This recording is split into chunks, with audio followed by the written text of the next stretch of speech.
B. Dar las facultades conferidas al Poder Ejecutivo por el artículo 23 de la Constitución Nacional durante la vigencia del estado de sitio y considerando que el análisis de las publicaciones tituladas Un elefante ocupa mucho espacio de Elsa Isabel Bornemann y El nacimiento de los niños sin amor de Agnes Rosenfield, ambos de ediciones librerías Fausto, surge una posición que agravia la moral, a la familia, al ser humano y a la sociedad que esta compone. Y en ambos casos se trata de cuentos destinados al público infantil con una finalidad de adoctrinamiento que resulta preparatoria de la tarea de captación ideológica del accionar subversivo.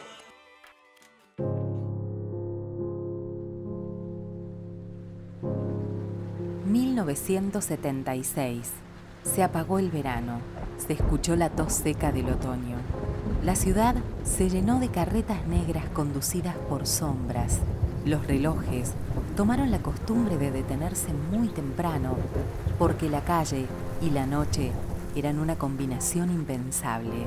Los gritos de las almas que intentaban escapar de sus perseguidores se escuchaban con claridad, pero nadie tenía atención para prestarles, ni amor suficiente para salir en su ayuda.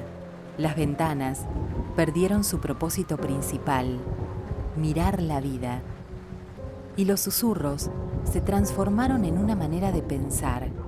Sin embargo, había gente que leía cuentos.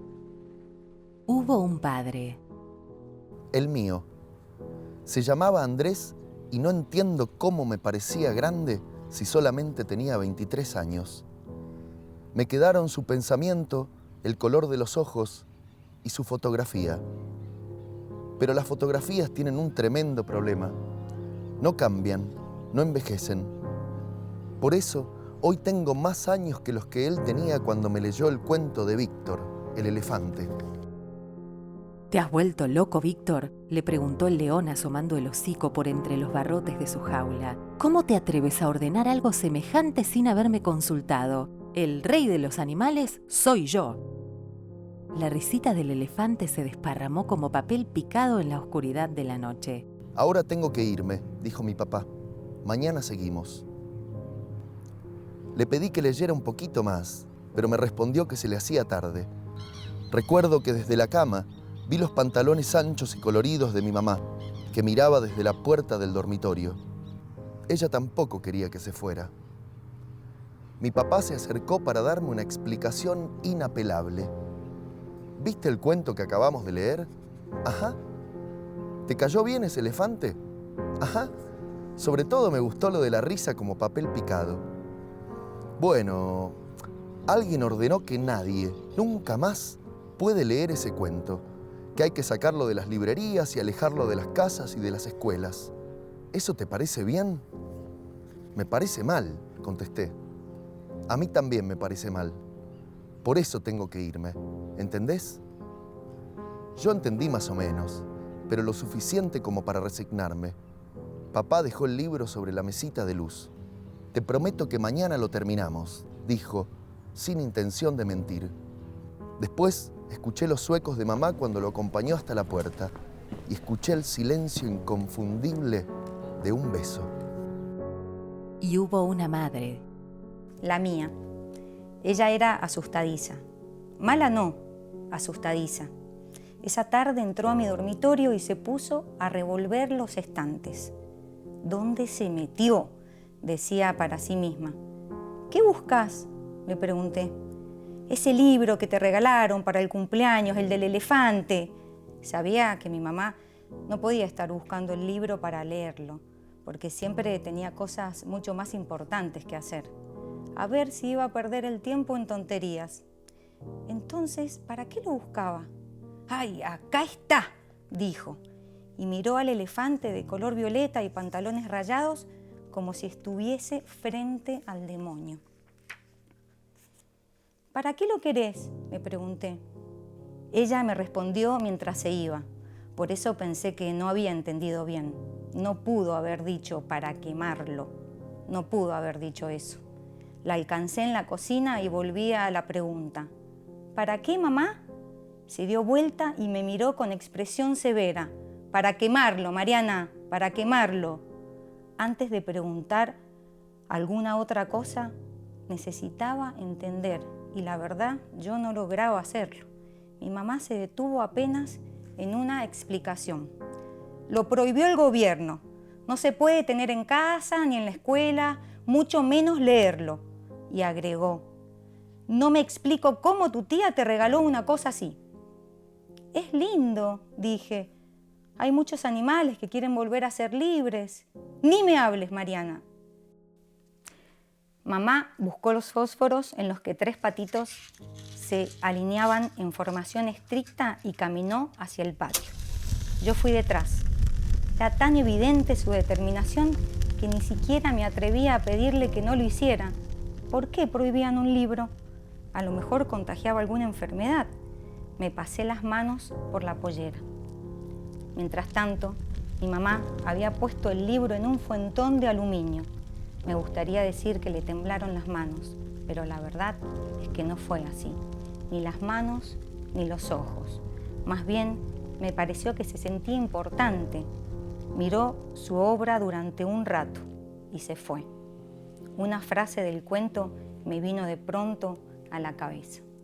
¿Qué disparate es este? ¡A las jaulas! Y los látigos silbadores ondularon amenazadoramente. También hubo una estatua. La estatua que había en la fuente del parque de mi barrio. Que a un bloque de mármol blanco le den forma de jovencita no es algo sin consecuencias, porque de tanto cincel y martillo la piedra se despierta. Alguien la sacó de su sueño para darle cintura, cabello retorcido a un lado y unas manos delgadas y larguísimas donde pudieran posarse los pájaros del parque. Mi prima y yo teníamos la costumbre de pasear cada tarde por el parque y casi siempre llevábamos un libro. Nos gustaba sentarnos en la fuente para que mi prima, 3 años mayor que yo, leyera en voz alta. A veces, muy de tanto en tanto, yo tenía la sensación de que la estatua a nuestras espaldas prestaba atención a la lectura y hasta llegué a pensar que algunos cuentos le gustaban más que otros. Claro, nunca le dije eso a mi prima porque los pensamientos suelen dar vergüenza. Esa tarde leíamos el cuento de un elefante que quería hacer huelga general en el circo. Que un elefante ocupa mucho espacio lo sabemos todos, pero que Víctor, un elefante de circo, se decidió una vez a pensar en elefante, esto es, a tener una idea tan enorme como su cuerpo. Ah, eso algunos no lo saben, y por eso se los cuento. Hubiésemos terminado el cuento de no haber sido por una de esas lluvias repentinas que solamente sirven a los enamorados, pero no a los niños que juegan en los parques. Una gota en medio de la página y mi prima, cuya misión era velar por mi integridad, dispuso que debíamos volver a casa. Antes de separarnos, me prometió que al día siguiente traería el mismo libro. Me alegré por mí y por la estatua. Estaba segura de que no le gustaba dejar un cuento sin terminar. Sin embargo, aquella vez no fue posible darle el gusto. Al otro día, mi prima llegó sin libros. Dice mi mamá que no puedo sacar a la calle el libro del elefante. ¿Por qué? Porque está prohibido leerlo. ¿Lo prohibió tu mamá? No, los militares. ¿Y qué tienen que ver los militares con los libros de cuentos? No sé muy bien. Parece que el cuento habla de una huelga general y eso ahora no se puede hacer. ¿Todos los cuentos están prohibidos? No, todos no. ¿Y por qué no trajiste otro? Mi mamá me dijo que mejor no andar con libros, por las dudas. Miré de lejos a la estatua de la fuente y alcé los hombros. Fueron años en los que la ciudad se tragó a sí misma. Se metió los puños en la boca para no cantar. Los días eran como un pizarrón mal borrado, donde se adivinaban palabras sueltas, la N de no, un signo menos. En esos años se dieron cosas extrañas. Sucedió una ausencia. La de mi papá. Aquella noche me dormí mirando el lomo del libro que había quedado sobre la mesita de luz. Yo era un niño y no tuve pesadillas ni intuiciones. Mi papá se había ido muchas veces y siempre había regresado. Me despertaron voces conocidas. Me alegré, aunque pensé que era extraño que mis abuelos estuvieran en casa a la mañana temprano. Me levanté y fui a la cocina, descalzo y en pijama. Sin dudas, mi mamá se había propuesto hacer algo muy distinto a lo que en verdad hizo. Supe enseguida que ella había tenido la intención de mostrarse tranquila y decirme que papá ya iba a volver, que era cuestión de hacer algunos llamados y que no... Pero no pudo. ¿Cómo iba a poder? ¿Por qué, además del dolor, debía hacer el supremo esfuerzo del disimulo? Hoy le agradezco aquel abrazo y el sollozo profundo que fue desde su corazón al mío. Mi abuela nos separó con suavidad. Vení, que te voy a servir el desayuno. Después se van con nosotros, dijo. Miré a mamá, que asintió en silencio. A la hora de hacer el bolso, metí el libro que la noche anterior mi papá me había leído y pensé que un elefante ocupaba mucho espacio, pero también era capaz de caber en un bolso. También sucedió un dibujo. El dibujo del fuego en mi patio. El libro que mi madre había quemado en un fuentón de aluminio demoraba en rendirse, como si los animales del cuento opusieran resistencia y dieran batalla. Desdichadamente, era seguro que las llamas iban a salir victoriosas. Tal vez, para no ver la muerte del cuento, alcé la cabeza y fui tras el camino del humo. Entonces lo vi. Juro que no era un como si, un parecido a, con forma de. Juro que el humo era como un elefante, parecido a un elefante, con forma de elefante. Sobre mi cabeza había un elefante enorme y orejudo, un elefante verdadero. El hecho de que fuera de humo no cambiaba lo esencial. Mi madre me llamó desde la cocina.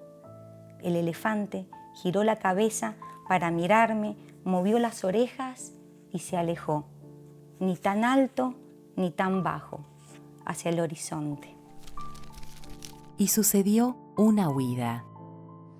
Por consejo materno, mi prima no llevaba libros esa tarde, pero sí 2 sogas para saltar. Y con ellas nos fuimos al parque. Cuando las cosas deben estar ahí, demoramos en notar su ausencia, como si se tratara del semáforo de la esquina, del edificio de enfrente, del ropero. Cosas que siempre estuvieron allí, allí deben seguir estando. Una estatua, por ejemplo. No fue sino hasta varios minutos después, cuando ya me había tropezado varias veces con la cuerda de saltar, que advertí su ausencia. Me detuve en la mitad de un salto. «No está», dije. Mi prima saltaba para atrás. ¿Quién? La estatua. Ella también detuvo el juego y miró hacia la fuente. Las 2 cuerdas cayeron al piso sin ruido, y nosotras corrimos a ver qué había pasado. Nada, en apariencia. El pedestal donde se alzaba la joven de cintura pequeña y manos largas para que se posaran los pájaros del parque no estaba roto ni desgajado. Detenido junto a la fuente, un matrimonio de ancianos comentaba el hecho. «Vándalos», dijo el hombre con poca convicción. Por lo bajo mi prima me dio una definición de aquella palabra, que rompen todo. ¿Vos creés? La mujer no estaba conforme. No hay ningún destrozo y una estatua no desaparece así como así. El anciano no tenía mejor respuesta. Vaya uno a saber, dijo, en estos tiempos. Marido y mujer se alejaron con lentitud. Seguro que durante mucho tiempo no iban a volver a pasar por el parque, por la fuente, por el misterio. El pedestal quedó vacío y el caso de la estatua se perdió entre asuntos mucho más sombríos. Eso sí, los pájaros se mudaron de barrio. Dicen que el tiempo cambia las cosas, pero yo, que nunca pude olvidar aquella joven estatua de mármol, creo que eso no es cierto del todo. Con los años aprendí que al tiempo hay que darle cuerda, porque si no, se detiene como un juguete cansado. El 10 de diciembre del año 1983, miles de personas salieron a cantar. Yo fui y llevé a mi papá en el alma. Yo no fui, pero estoy segura de que el elefante de humo estuvo entre la multitud. En cuanto a mí, no me dejaron ir porque apenas tenía 14 años y como mi prima ya no pasaba las tardes conmigo, sino con su novio, decidí caminar sola hasta el parque. Entonces vi lo que vi. Ella estaba sentada en un banco con un libro en las manos. Los reconocí de inmediato. El libro era el del elefante Víctor, y ella era la chica de cintura pequeña y cabello largo, retorcido a un costado. Sus manos, que antes habían sostenido pájaros, ahora sostenían a un elefante de color violeta. Me acerqué y me senté a su lado. Al parecer terminaba de leer un cuento porque cerró el libro y me sonrió. No me dijo hola, ni buenas tardes, ni qué hermoso día. En cambio pronunció lo que yo empezaba a entender. ¿Viste? La libertad también ocupa mucho espacio.